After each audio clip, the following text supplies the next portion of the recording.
Today, we are talking about surviving in the post-truth world. So, I want you to imagine the picture of the world like a giant control room. It can be the tools that we use in the outside world, and it can be the stories that we tell. They are agreed upon realities that we develop through human belief and language and symbolism. They're not objectively real, and they're not solely based on my subjective existence. So the value of currency, whether what a country is, what a culture is, these constructed ideas and baskets that we place things in are intersubjective realities, and they are beginning to and have been breaking down. We're continuously consuming information, trying to figure out what fits into our subjective reality and what doesn't, because the intersubjective reality doesn't just have one narrative.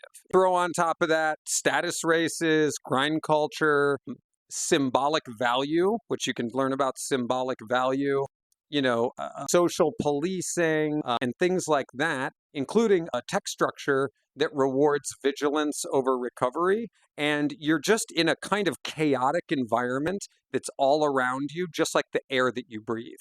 You can't really see it, you can't really touch it, but you know that it's there.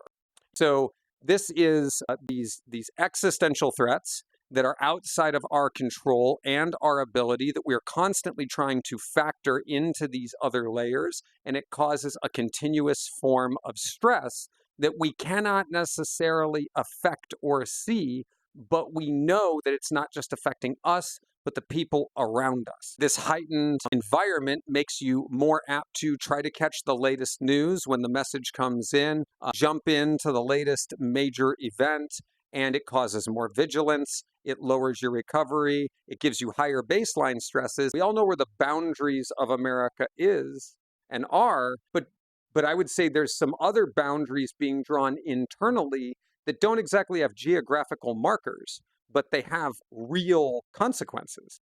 When you flood the zone in an information environment, and by the way, America is not the only one that does this. This is super common in other large-scale governments and regimes.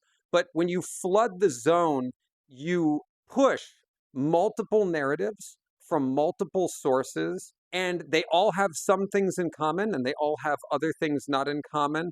And there's varying degrees of all of them. So you can pick whichever one your bias leans the most toward.